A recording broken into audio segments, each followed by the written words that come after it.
Espíritu Santo. Amén. Dios te salve María, llena eres de gracia, el Señor es contigo, bendita eres entre todas las mujeres y bendito es el fruto de tu vientre Jesús. Santa María, Madre de Dios, ruega por nosotros pecadores, ahora y en la hora de nuestra muerte. Ave María Purísima. Tomen así. Evidentemente estos congresos eucarísticos o de adoradores o retiros, como ustedes quieran llamarle, nos estimulan a ser cada vez mejores adoradores, a tomar el ritmo, a echarle ganas. Por eso justamente tratamos estos temas también que nos inviten a ser responsables de la adoración, del turno que hemos tomado. Solamente por un motivo muy grave yo tengo que faltar al turno, en tal caso hablar al responsable para que alguien ocupe mi lugar. Pero no solamente sirven para estimular a aquellos que adoran, sino para invitar a muchos otros que no se han anotado en un turnito de adoración para que lo hagan. Es Jesús el que invita, ¿no es cierto?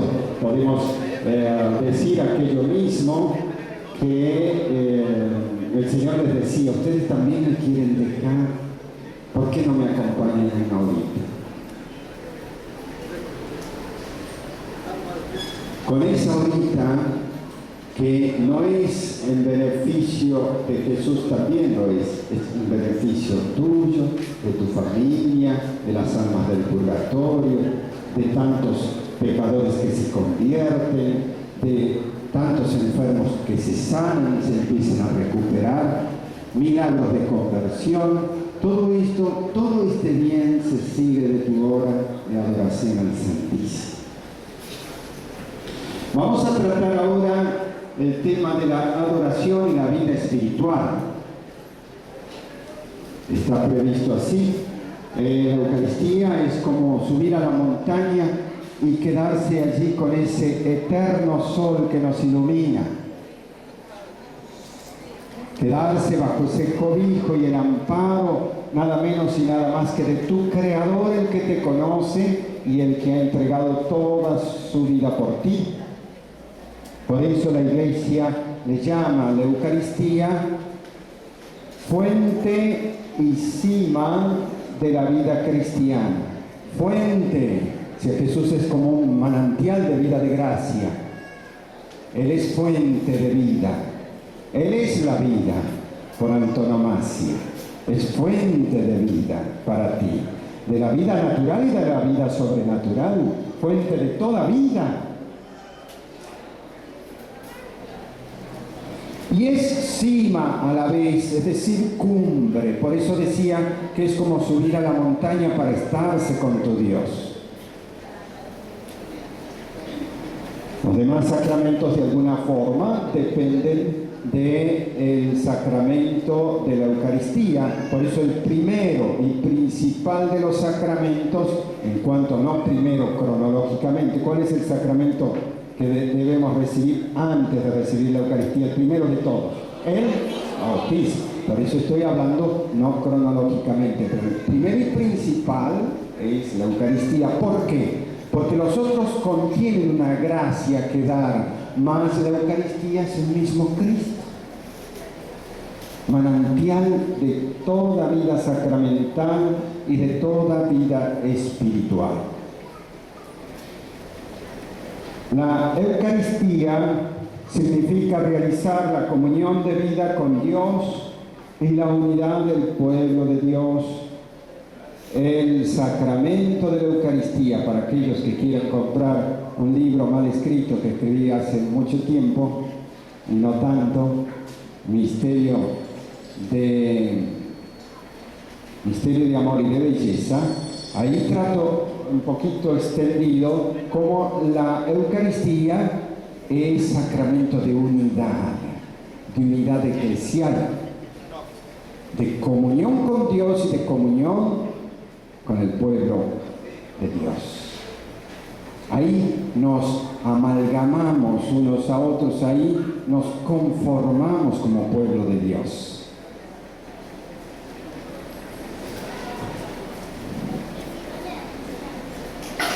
Por la celebración eucarística nos unimos ya a la liturgia del cielo y anticipamos la vida eterna cuando Dios será todo en todos, para citar a San Pablo. En resumen, la Eucaristía es el compendio y la suma de nuestra fe. Por eso, cuando terminamos de hacer la transustanciación, esto es mi cuerpo y esta es mi sangre, ¿qué dice el sacerdote? Misterio de la fe. El misterio por antonomasia de la fe. Después del misterio trinitario es el misterio de la encarnación de Cristo, el misterio eucarístico. Es como la suma y la síntesis de nuestra fe católica. Los protestantes no tienen la Eucaristía, han renunciado a ellas, tienen un símbolo, un pancito, pero ya no hay sucesión apostólica en ellos, por lo tanto ha perdido el efecto primordial, el sacramento pasa a ser un mero símbolo. Por eso es que a todos los anglicanos que están entrando hoy a la Iglesia Católica, que son muchísimos, el Papa les tenga que pedir a aquellos que eran obispos de la Iglesia Anglicana y sacerdotes de la Iglesia Anglicana que se tienen que ordenar sacerdotes. Porque cuando lo fuesen en su religión, no tienen sucesión apostólica, han perdido la sucesión de los apóstoles. Ustedes saben que se confiere por sucesión apostólica directa el sacramento del orden. Y a través del sacramento del orden, ese poder que Cristo da al hombre, ¿no?, se nos permite a nosotros, pecadores sacerdotes, pues tener entre nuestras manos nada menos y nada más que al Rey del Cielo, al Verbo encarnado. Toda la vida cristiana consiste esencialmente en nuestra incorporación a Cristo, como un injerto, ¿no? Ya en San Juan capítulo 15 se está refiriendo al Señor que somos como una realidad orgánica. Él es el tronco y nosotros somos como las ramitas, como esas ramas que dan los brotes y los sarmientos. Para que podamos estar siempre injertados en Cristo es necesario el bautismo. Mas figúrense que no siempre pueda nuestra vida aquí en la tierra estar con salud. Muchas veces perdemos la salud física, como yo estuve perdiendo la salud física no hace muy mucho. La estoy recuperando. Estas charlitas las preparé enfermo, por eso tienen que dar mucho fruto. Y fíjense que no siempre estamos sanos. Y pasa lo mismo en el orden espiritual. No siempre estamos con salud total en nuestra vida espiritual. Ojalá siempre fuese así. Pero como el Señor sabía que podíamos perder la vida de la gracia, que podíamos perder esa inserción, que nos podíamos enfermar, nos regaló especialmente dos sacramentos sanadores. ¿Cuáles son?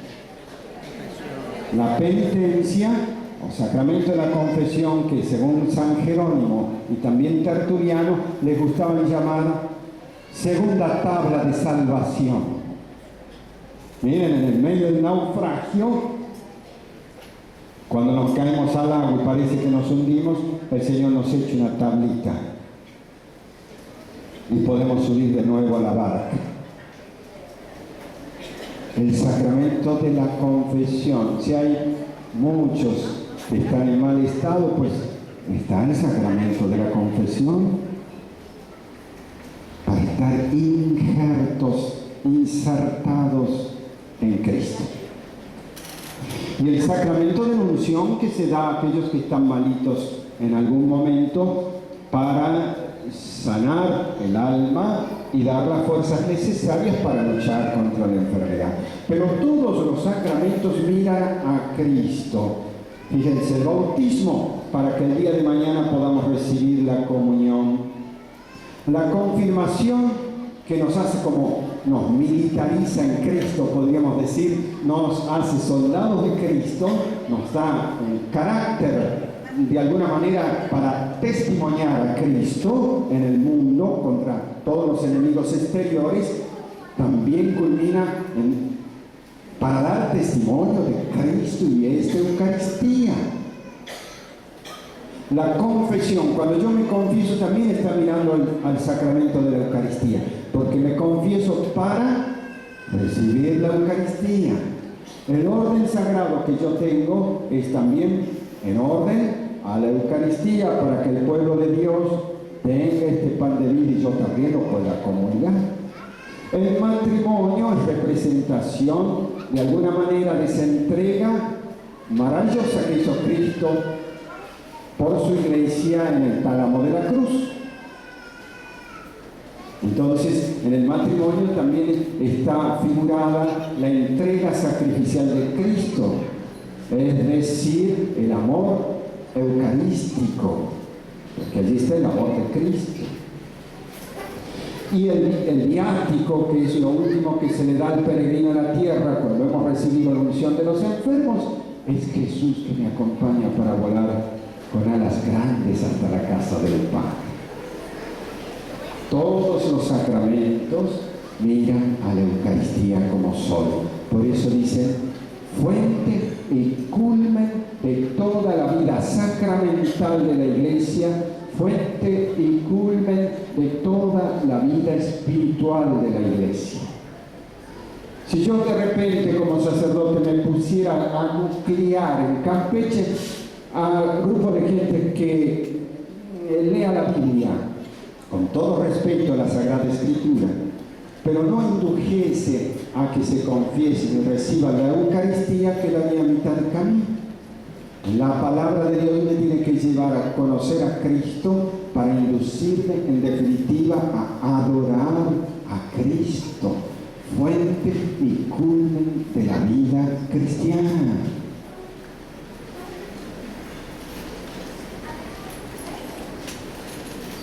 ¿Qué es lo que hace el sacramento de la Eucaristía? Cuando nosotros recibimos la Eucaristía, ¿por qué se quiso quedar bajo la figura del pan Jesús? ¿Por qué?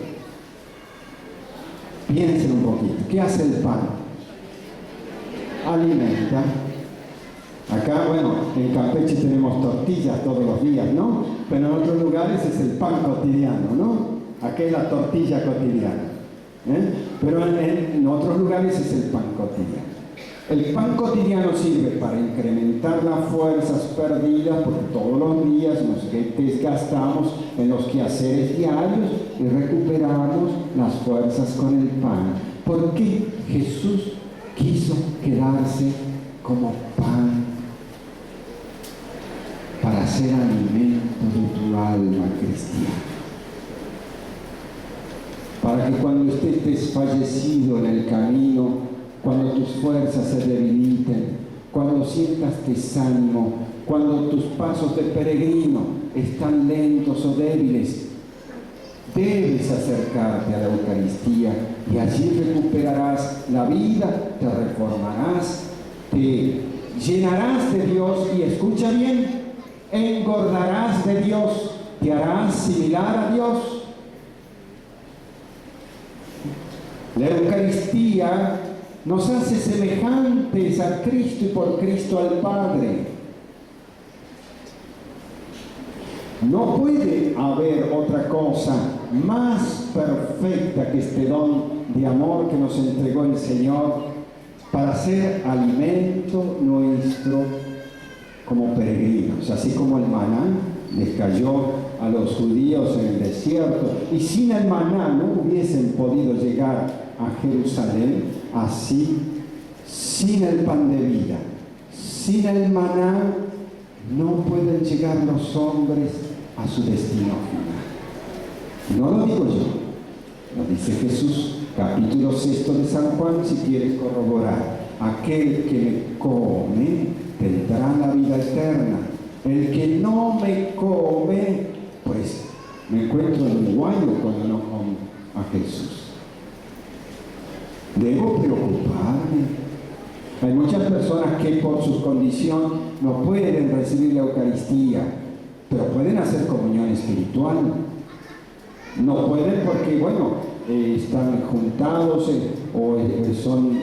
han divorciado, se han vuelto a casar, o lo que fuese, no pueden recibir a Jesús. Pero eso no quiere decir que se aparten de la Eucaristía, siguen yendo a misa, sigan adorando a Jesús, sigan demostrándole a Jesús que lo aman.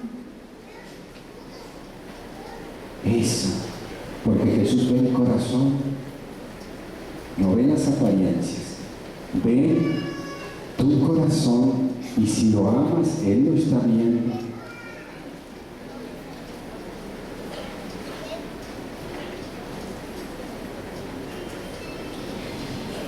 Qué maravilla es entonces este sacramento que nos ha regalado el Señor.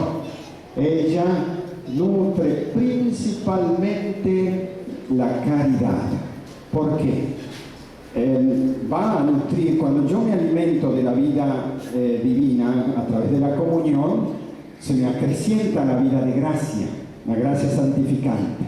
Y al acrecentarse la vida de la gracia, que es nuestra unión con Cristo, fundamentalmente se acrecienta el amor, la caridad, nuestro amor a Dios y nuestro amor al prójimo, los dos amores. Debo preocuparme si yo sigo faltando mucho contra el prójimo y recibo la comunión diaria, pero sigo faltando a la caridad. Significa que recibes con tibieza tus Eucaristías. Significa que muchas veces no prestas ni atención en lo que recibes.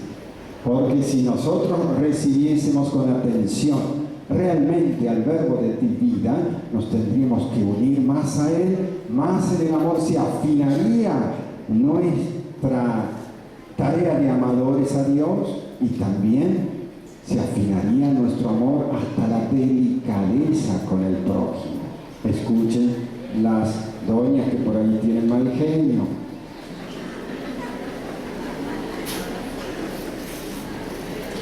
Allí vi que había un codo así, escucha querido.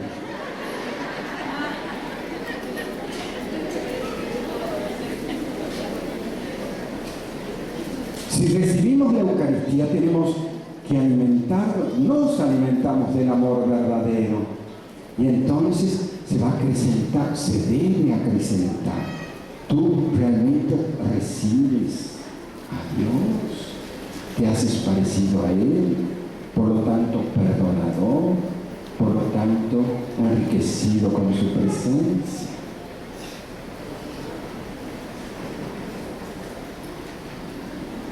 San Buenaventura decía que era el sacramento de la unión. El primer efecto que cumple la Eucaristía es unirnos a Dios, a Jesucristo.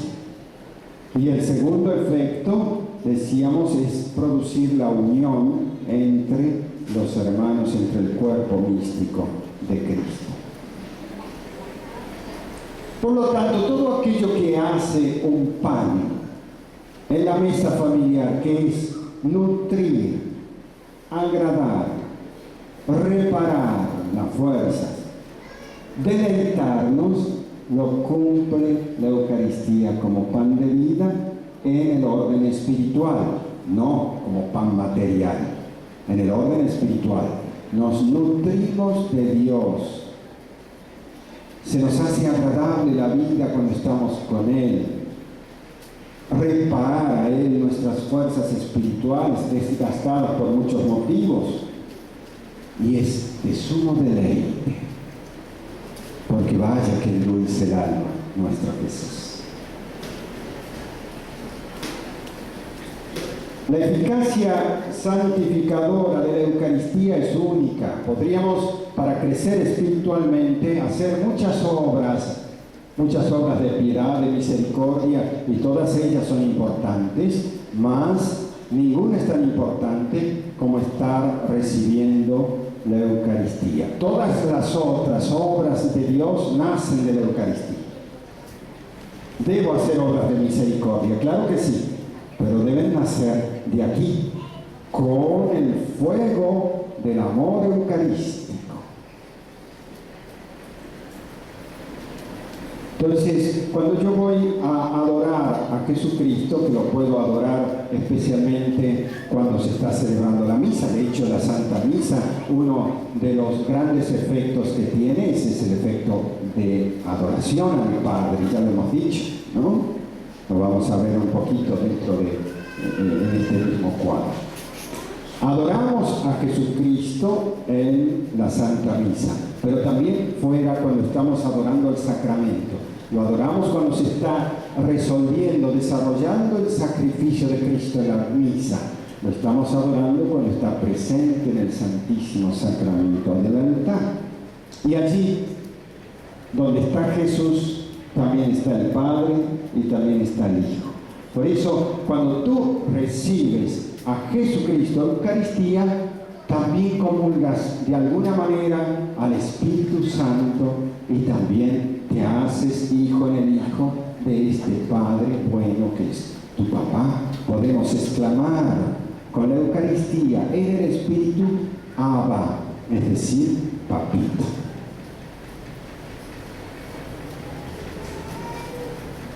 ¿Cuáles son las disposiciones para comulgar? Para comulgar bien. San Pío X ya había señalado cuáles son. Dice, estado de gracia, la primera condición. Si uno está en pecado mortal, pues no puede comulgar, lo sabemos, ¿verdad? Segunda, recta intención. O sea, que no se comulgue por vanidad, para que otros me estén mirando que yo comulgo, sino para agradar a Jesús, nada más que tú y Jesús. Ojo con esas comuniones de estar volteando o miroteando. En el momento de la fila de la comunión, tú debes pensar en Jesús. Otra condición que señala San Pío X, es muy conveniente estar limpio de pecados veniales, pero no es absolutamente necesario. La comunión ayudará a vencerlos. No siempre podemos estar limpios de pecados veniales, que son los pecados cotidianos, así los llamaba San Agustín, este tipo de pecados. Siempre cometemos pecado, el justo peca 7 veces al día. Casi es imposible eludir que estemos pecando, ¿no? Más tenemos que luchar fehacientemente contra el pecado venial también, para ser cada vez más receptores de Jesucristo. ¿Cuánto decía el Padre Pío por ahí? Que tú crees que eres solamente tú el que se alegra por recibir a Jesús. No sabes cuánta dicha tiene Jesús de ir a tu alma y cuánto lo desea. Está ansioso por llegar a tu alma.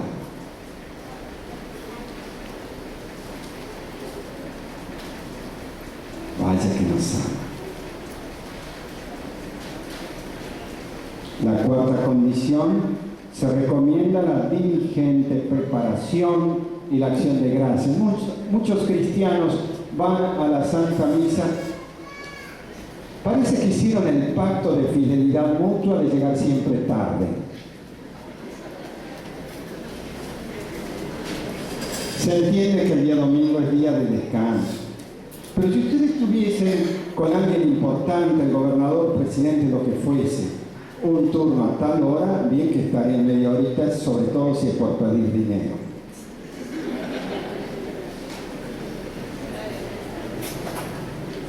Y el Señor no nos da dinero, nos da la vida, nos da la salud, nos da todo lo que tenemos. Y siempre estamos llegando tarde, siempre estamos. Y es Dios a quien hacemos esperar. Escucha, es a veces la lentitud, especialmente en las mujeres,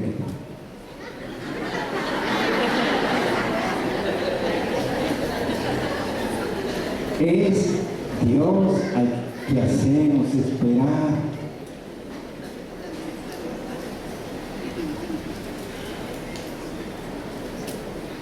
¿O me equivoco?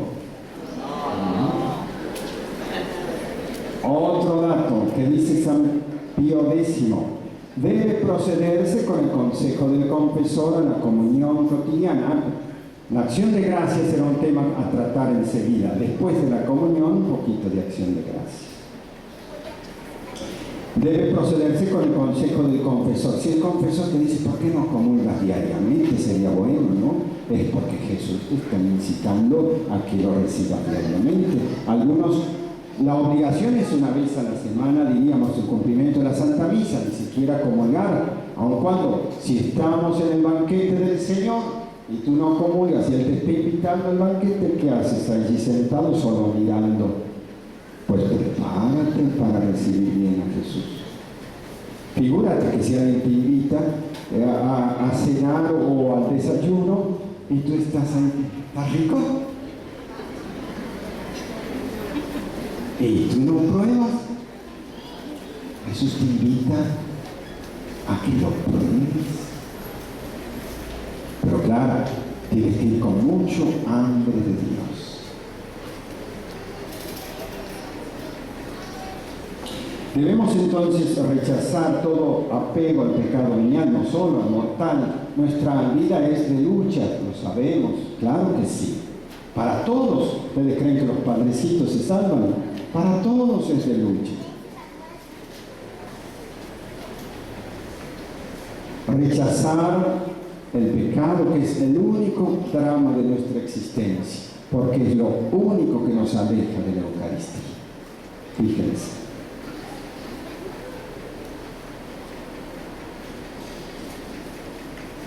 La preparación próxima, esa es un poquito la preparación para recibir. Siempre tenemos que tratar de estar preparados, ir un poquito antes a la misa. Algunos cristianos se preparan leyendo inclusive en su misalito semanal o mensual el Evangelio. Ya saben qué Evangelio toca el próximo domingo, entonces la homilía la aprovechan mucho más y así se les pone mejor para recibir la Eucaristía. Todo es preparación previa.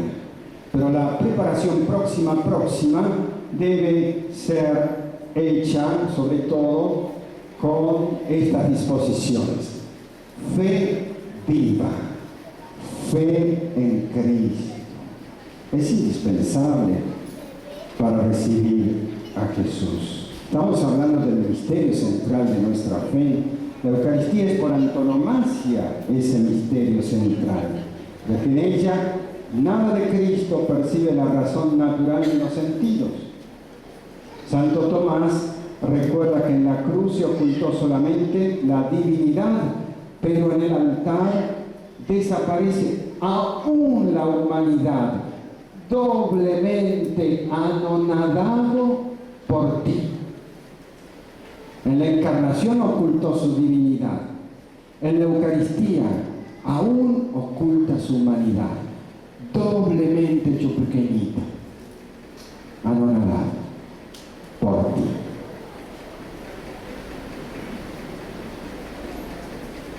Vaya que humildad la del Señor. Esto nos exige entonces fe viva, fe verdadera, aquello que decíamos, adoradores en espíritu y en verdad. Debemos no tan solo a sentir el misterio, sino reconocernos que necesitamos de la Eucaristía. Escucha, tú necesitas de Cristo, tu Salvador. Necesitas de la Eucaristía. Si no estás convencido, te lo repito hasta el infinito.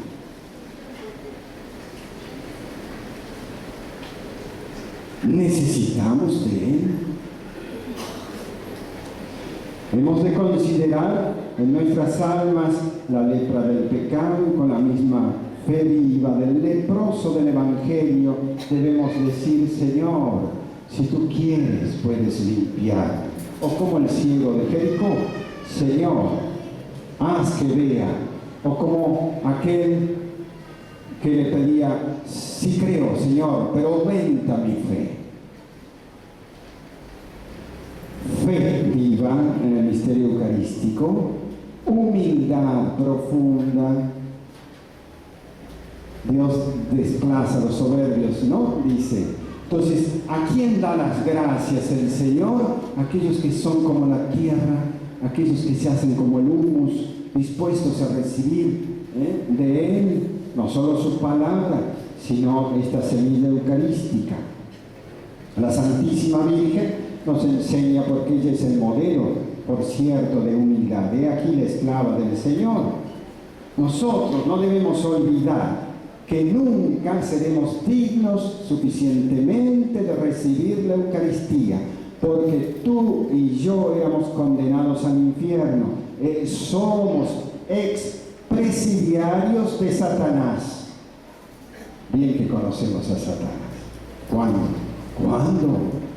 Yo no lo vi.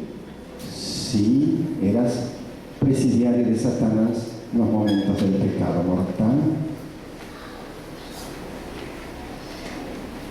Estabas encarcelado y no te diste cuenta. El cristiano que alguna vez haya cometido un pecado mortal debería estar anonadado de humildad. Debemos repetir continuamente cuando vamos a comulgar: non son dignos, non soy digno. Qué bonita disposición. Decía Catalina de Siena, el texto es un poquito largo, voy a ver si lo sintetizo. Tú, suma y eterna pureza, te has unido con el barro de nuestra humildad, obligado por el fuego de tu caridad. Y con este fuego tú mismo te has dado para nosotros el manjar. ¿Y qué manjar es este?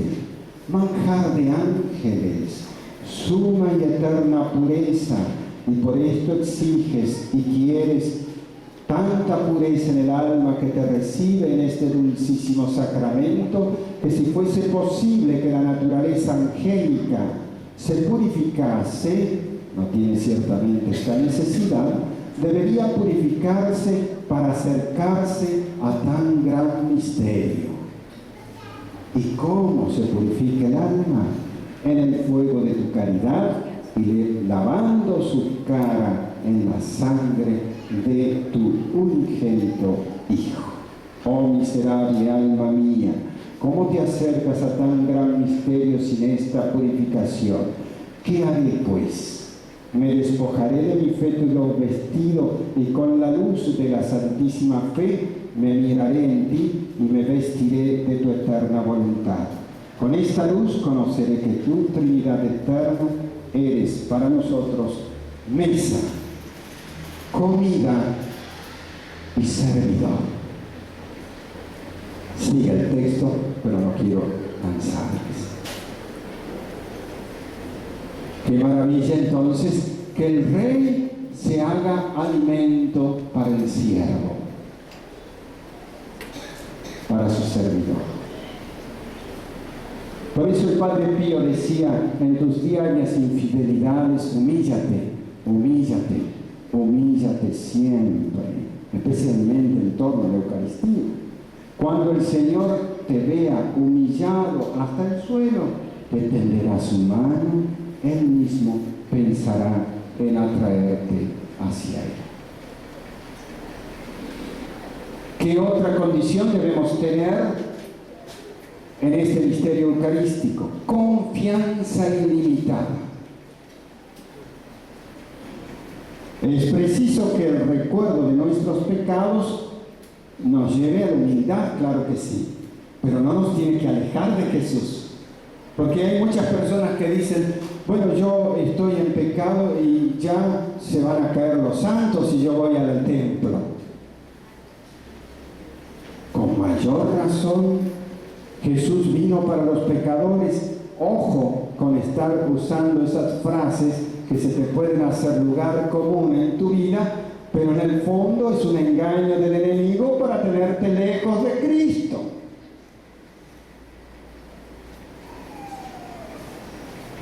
Debemos estar cerca de Él aun cuando seamos pecadores. Si no lo puedo recibir, al menos estoy presente. Confianza ilimitada. Él vino para los pecadores. No ha cambiado para nada el Evangelio. Él en la Eucaristía siempre está llamando a los pecadores. Le gustaba sentarse con pecadores. Lo mismo le sucede en cada Santa Misa. Está con los pecadores. Por lo tanto, confianza a ese Padre, Pastor, Médico, Amigo Divino que quiere estrecharnos contra su corazón con alegría. El Padre Pío decía, el corazón de nuestro Divino Maestro, allí en la Eucaristía, no conoce más que la ley del amor, la dulzura y la humildad. Poned vuestra confianza en la divina bondad de Dios y estad seguros que la tierra y el cielo fallarán antes que la protección de vuestro Salvador.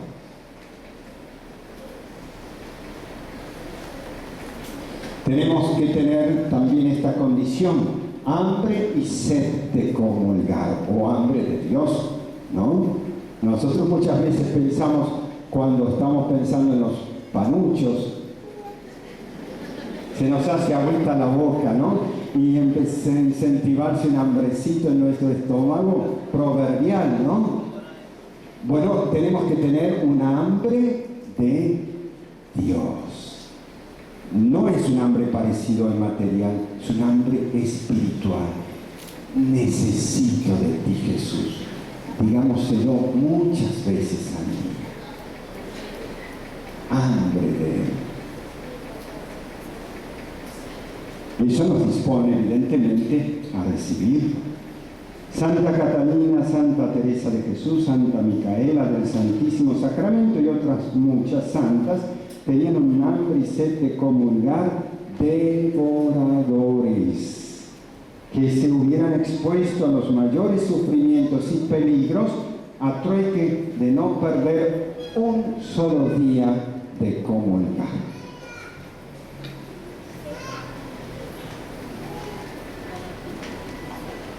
Bien, la acción de gracias después de la Eucaristía tiene que ser motivo también de reflexión. Decía Santa Teresa que cuando uno comulga tiene que después darle gracias al Señor, de allí la palabra acción de gracias, ¿no? Recogerse en su corazón y no salir como una bandada de pájaros. Recogerse en el corazón, hemos recibido a Dios en nuestra casa y es huésped. Por lo tanto, agradecerle. Es el momento del negocio, decía Santa Teresa, la santa tan linda, ¿no? Es el momento de negociar con Cristo. Algo de eso tiene el reino de los cielos. Las parábolas del reino de los cielos, muchas de ellas nos hablan de un comerciante, de perlas finas, esto y lo otro. Algo de eso nos quiere significar. Tenemos que negociar con... A ver, Señor, siéntate en mi corazoncito, tenemos que negociar. Si tú me das esto, yo te hago esto. Si tú tal otro, no seamos interesados, tratemos de darle muchas cosas porque el Señor sabe bien qué es lo que nos tiene que dar, ¿no? Pero, decía Santa Teresa, es el momento de negociar, de dar gracias, pedir. Dejamos algunas otras consideraciones porque ya se hace tarde. Simplemente quiero traerles a la reflexión de este gran obispo François Xavier Bantuan. Fue nombrado por Pablo VI en 1975 arzobispo de Ho Chi Minh. ¿Dónde será eso? En Saigón.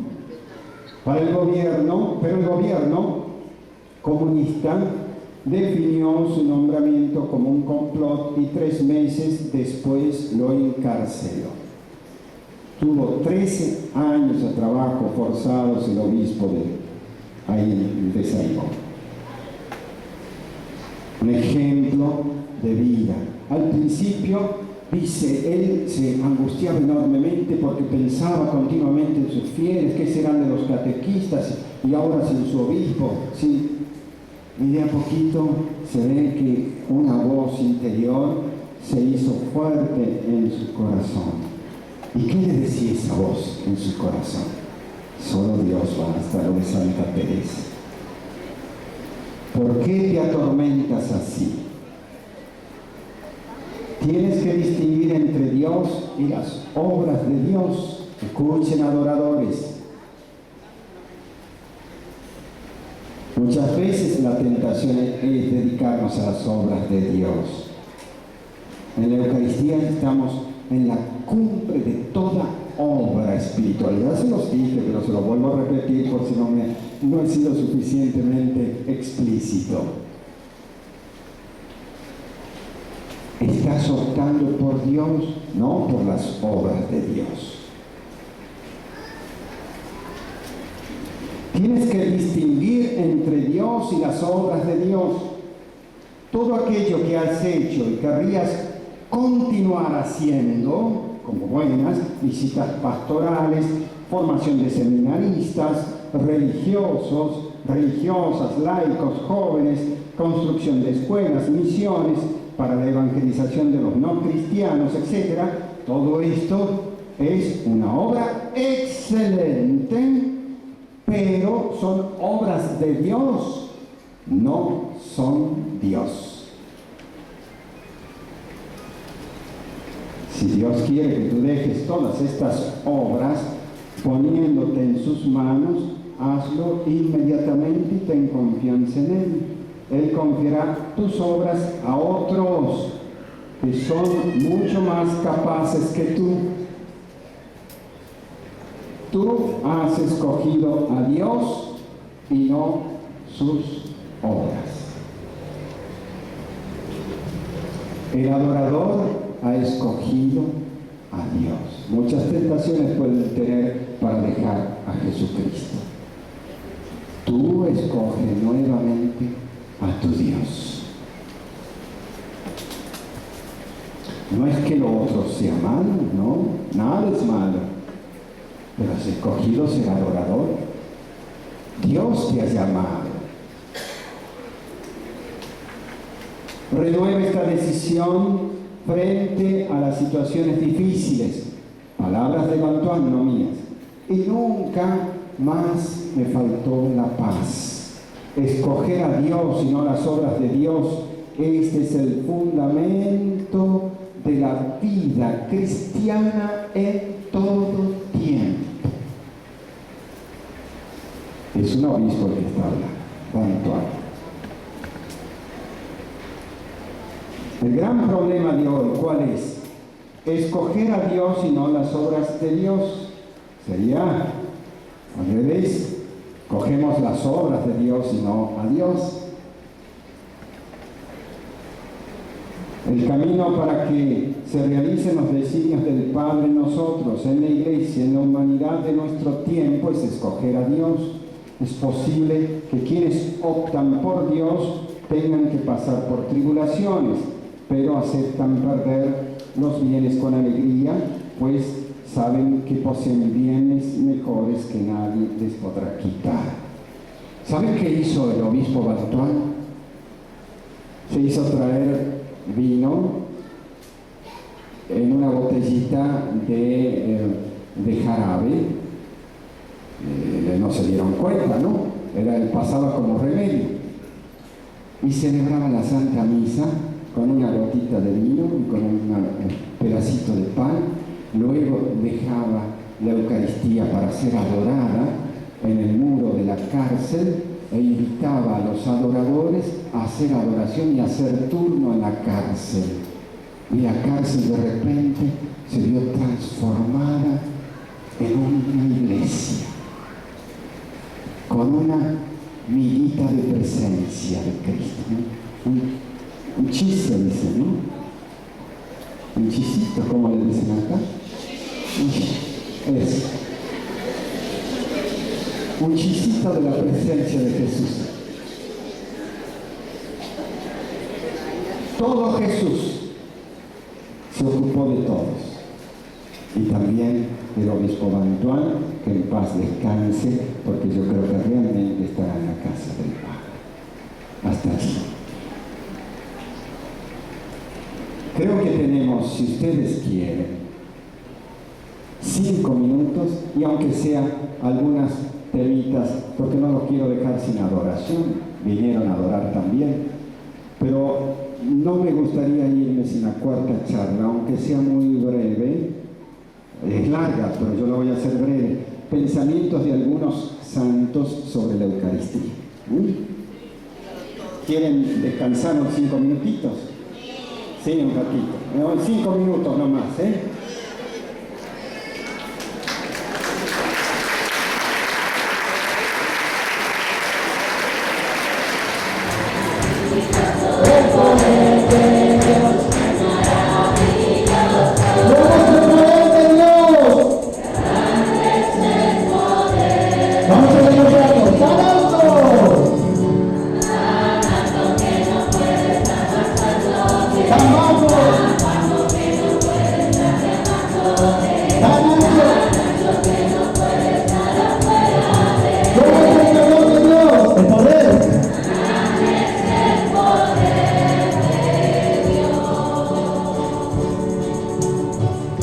Vamos a ver a ver, permítame.